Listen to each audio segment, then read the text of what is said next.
saya atas nama Lembaga Bantuan Hukum Kaki Abu yang berkonsentrasi penuh untuk persoalan orang-orang asli Papua yang juga menyangkut persoalan bukan saja hukum positif. Kita semua semangat dulu, selamat malam. Ya, puji Tuhan, hari ini kita boleh ada di sini bukan karena kebetulan, tapi karena kita semua punya niat, dan niat itu didukung oleh Sang Pencipta. Akhirnya kita harus dulu bertemu di sini. Pertama-tama saya harus menyampaikan apresiasi besar, ucapan terima kasih yang begitu dahsyat, begitu besar kepada Abang PKI yang mana hari ini sudah memperkenalkan kita ke dunia, memperkenalkan tentang corak, tentang kita ini siapa, tentang kita punya budaya ini ke dunia. Itu satu kebanggaan dan satu apresiasi besar bagi kita, karena hari ini orang kenal bahwa Noken itu orang Papua punya, dan Noken ini orang di dunia sudah miliki, bahkan sudah pakai. Yang hari ini seperti Mama tadi sampaikan, itu pergumulan.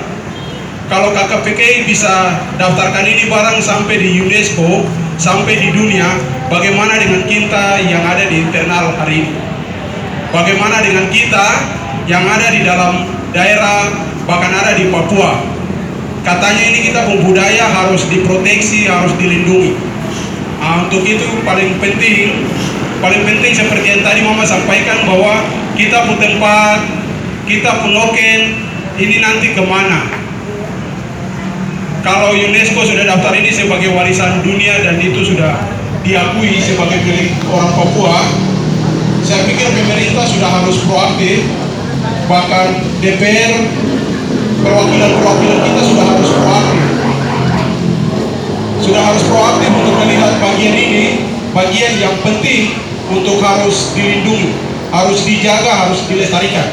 Saya ingin ingatkan untuk kita semua hari ini, bahwa hari ini kita boleh lihat baju-baju yang ada gambar Noken itu sudah menggambarkan bahwa ke depan nanti bagaimana. Itu sudah menceritakan kepada kita bahwa Noken ke depan itu akan tinggal sebuah cerita yang nanti bergambar di atas baju.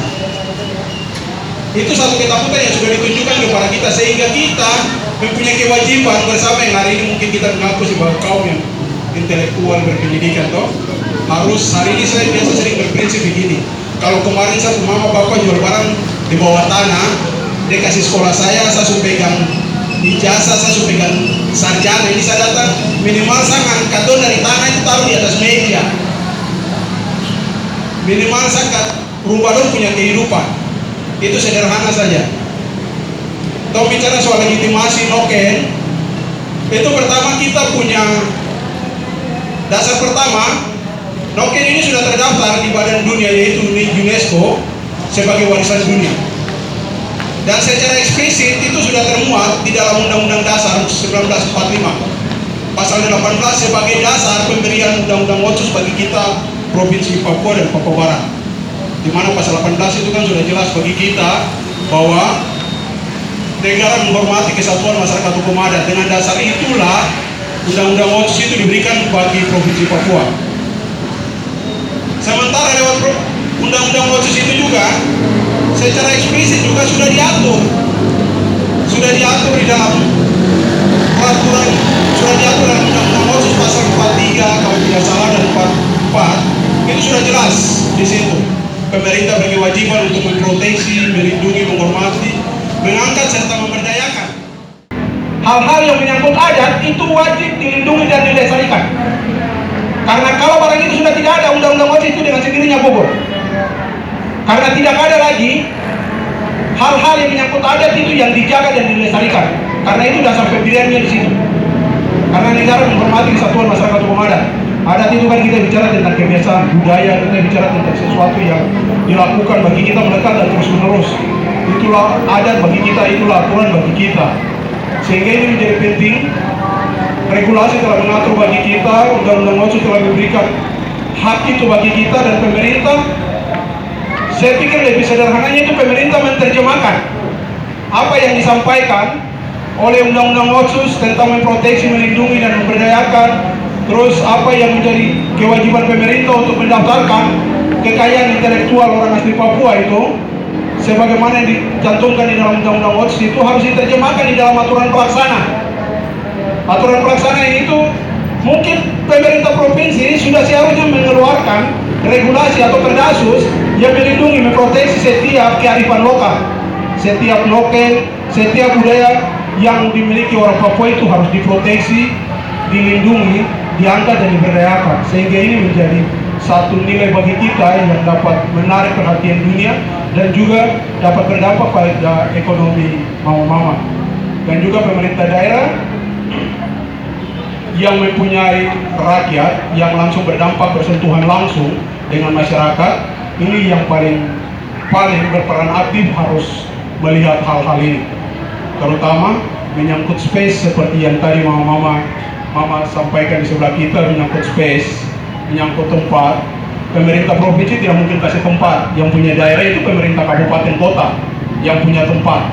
Dia yang bisa menunjuk ini tempatnya di sini, dia kasih siap, minta dari mana untuk dibangun. Itu pemerintah kabupaten kota. Sementara perdasus itu harus diwujudkan juga lewat aturan pelaksana, diterjemahkan dalam perda sehingga itu menjadi balance. Tadi saya bilang undang-undang dasar sudah, undang-undang otsus sudah, perdasus harus ada dan perdanya juga harus ada sebagai peraturan pelaksana dari semua yang dituangkan di dalam undang-undang itu. Sehingga ada space public yang tadi mama bilang, menyangkut pemerintah berkewajiban untuk harus memberdayakan, memproteksi. Seperti contoh ada corak-corak noken yang itu wajib untuk diproteksi. Itu wajib untuk diproteksi sehingga itu dilindungi, sehingga corak-corak itu tidak hanya muncul begitu saja, tetapi dia punya ciri khas dan filosofi itu harus diproteksi sehingga itu bisa didaftarkan. Itu bisa diproteksi sehingga itu bisa didaftarkan, karena kita di Indonesia kan juga punya undang-undang nomor 19 itu yang tentang pendaftaran hak kekayaan intelektual. Itu sangat berpotensi, sehingga di sini kita sangat mengharapkan peran aktif pemerintah. Terus kita hari ini saya mau bilang ke mama dorang, kalau dong di sana sudah tidur, saya mau bilang untuk kamu, mari kita yang dorong tuh, kasih bangun dorong, dan ini tuh punya kebutuhan. Mari kamu lihat, mari kamu daftarkan. Itu menjadi penting, sehingga fungsi pengawasan dari DPR pun juga harus dijalankan. Fungsi pemerintah pun harus memproteksi, memberdayakan sehingga melihat public space yang tadi seperti mama bilang, sehingga bagaimana dia berdampak kepada ekonomi mama-mama. Tapi tong sudah jalan, tong sudah kalai, dan tong sudah berhasil dapat perda perlindungan dan pemberdayaan ekonomi untuk mama-mama bahkan orang asli Papua. Dan hari ini kita diberikan tanggung jawab karena tong minta jadi dong lempar tanggung jawab balik.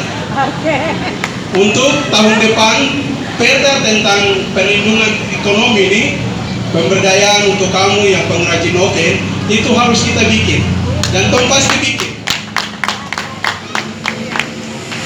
So sederhana itu yang tadi saya bilang bahwa menyangkut ada di kurikulum, menyangkut nanti ASN itu harus pakai, menyangkut anak-anak sekolah yang baru masuk sekolah supaya orang tuanya pergi beli tas-tas brandy yang ada di toko sana, menyangkut anak-anak mahasiswa yang masuk kuliah terus disuruh beli tas ini harus semua pakai noken. Itu nanti ditermuat semua di dalam regulasi, supaya tiap tahun kalau kamu hitung-hitung begini 1.500 mahasiswa UMS, kalau diwajibkan bahwa semua harus ospek pakai noken, wajib. Itu peraturan daerah yang bilang, kalau tidak kau tutup kampus. Karena kenapa kau tidak jalankan peraturan? Peraturan itu konsekuensinya itu harus dilaksanakan, dan itu ketentuan hukum. Dan kalau siapa yang tidak laksanakan, dia akan kena sanksi. Menyangkut nanti dia menghasilkan, nah itu semua nanti akan dilihat bagaimana dia diproteksi, bagaimana diangkat, dilindungi, serta diberdayakan. Itu nanti kita bicara di bagian-bagian itu ada di dalam perda, dan itu nanti pasti akan ketemu di setiap hasil survei. Karena itu akan dilakukan survei, sehingga dari hasil survei itu, dari semua masing-masing komponen itu akan dilakukan survei, dan akan ketemu semua aspirasi-aspirasi itu dan dituangkan dalam bentuk naskah akademik yang tadi disampaikan. Nah, nanti lewat naskah akademik itu baru dia dijabarkan dalam bentuk pasal per pasal. Nah, itu yang nanti mungkin implementasinya sampai ke peraturan wali kota harus bagaimana supaya jangan ada orang lagi yang hanya noken. Corak ini ada di sini, kau tidak boleh ganggu lagi, supaya itu bisa didaftarkan ke haki kekayaan intelektual, supaya jangan ada orang yang bikin. Kalau dia bikin lagi, kau bisa tuntut dia, kau minta dia denda. Itu konsekuensi hukumnya harus begitu. Makanya harus mau tidak mau harus ada regulasi, karena saya bilang begini negara hukum. Kalau kau bicara sesuatu kalau tidak ada dasarnya, kau bicara sampai tumbuh gigi orang tak akan dengar kau, karena do yang mau dengar juga do takut dapat tangkap karena tidak ada dasar. Tapi kalau kau suka kasih dasar di situ, do terlaksanakan, justru kita yang tuntut orang karena kenapa orang tidak laksanakan. Jadi mungkin seperti begitu. Konsekuensinya harus kita punya regulasi dulu, baru kita bicara melalui regulasi itu. Karena ada konsekuensi ketika peraturan itu dia bilang bahwa pemerintah wajib menyiapkan space. Kita berdasarkan regulasi itu. Pasal yang dia bilang pemerintah wajib untuk menyiapkan space, kita minta pemerintah tidak, kita buka dia, karena dia lalai melaksanakan itu. Jadi mungkin seperti itu. Kewajiban pemerintah mungkin tiap tahun harus ada alokasi anggaran untuk memberdayakan, memberi pelatihan, itu wajib. Dan itu harus dilaksanakan. Nah itu yang mungkin semua itu yang saya pikir tong harus punya dasar hukum lebih dulu, supaya melalui dasar hukum kita minta untuk diimplementasikan bagi kita. Mungkin Papua besar ini tuh Kota Sorong yang paling spesial, karena dia punya pimpinan DPR itu 2 orang perempuan. Itu terlalu spesial untuk kita. Bahkan saya mau bilang bahwa ini jalan mulus untuk perjuangan mama-mama, karena tokoh perempuan 2, laki-laki 1 yang dengan dorang itu nanti dong pukul dia kalau dia melawan. Jadi palu DPR ada di dorang, jadi tinggal di ujung tanduk barang dia selesai.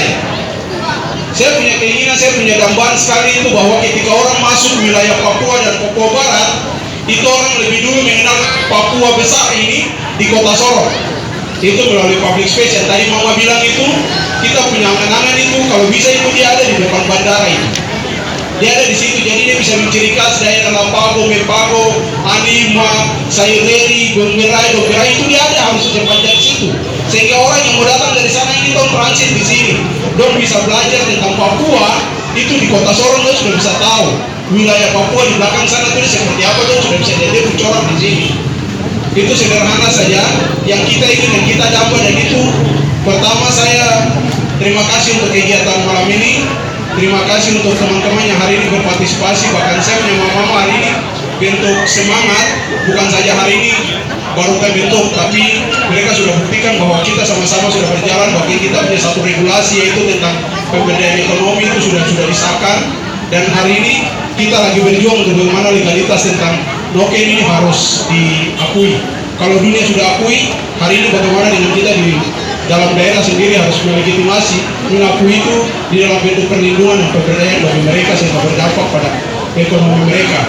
Soal nanti bagaimana diberdayakan berkelanjutan ke depan itu semua nanti akan diatur. Terima kasih, dan saya mau bilang begini, di seantero tanah Papua baru Kota Sorong yang dia punya di daerah kabupaten dan kota, baru Kota Sorong yang punya peraturan khusus melindungi dan memberdayakan orang asli Papua, khusus di bidang ekonomi. Itu baru Kota Sorong yang punya. Dan hari ini kalau kita keluarkan lagi satu regulasi yang khusus memproteksi kearifan lokal utamanya noken, baru kita yang punya.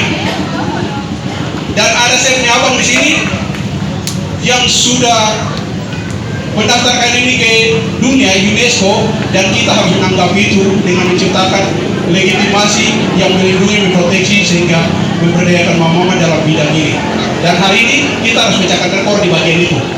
Kita sudah pecahkan rekor bahwa kita punya perda pertama, kita kota pertama yang punya perda tentang pemberdayaan ekonomi, dan kita yang harus pecahkan bahwa kita punya peraturan, kita yang punya peraturan pertama untuk perlindungan dan pemberdayaan.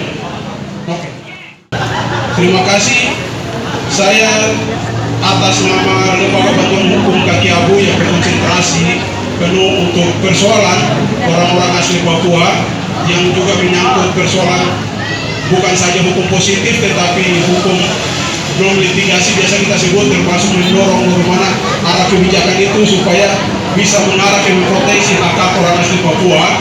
Itu yang kita kerjakan, dan hari ini saya apresiasi besar atas kegiatan ini, dan saya berharap tidak hanya habis di sini saja, tetapi setelah dari sini kita dapat mengambil rencana tindak lanjut yang kita wujudkan itu di dalam sebuah kenyataan. Yaitu pertama, wujud dari semua yang kita bicara mesti kita punya dasar hukum lebih dulu, yaitu legitimasi yang menjadi dasar bagi kita sehingga memproteksi semua hak kita, sehingga kita memintanya kepada pemerintah mendorong agar semua itu dilindungi dan diberdayakan, itu harus melalui dasar yang kita dapatkan itu lebih dulu. Baik, mungkin itu dari saya dan terima kasih. Tiap hari ikan tanggup hanya makin bawa jalan dijual. Kau tiada lelah, aduh kasihan mama.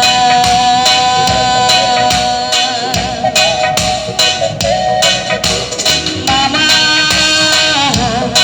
tak pernah satu hari lihat kau makeup cantik saja di rumah. Kau tak ada angin panas hujan untuk kilat kami tahu di rumah. Kau tak ada lelah, aduh kasihan mama.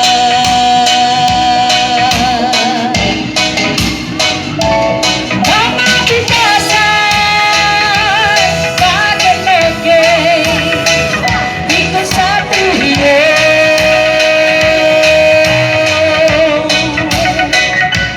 Dari pagi sampai sore untuk satu hidup. Oh sayang, secinta mama mama dasar, secinta mama mama oke. Sungguh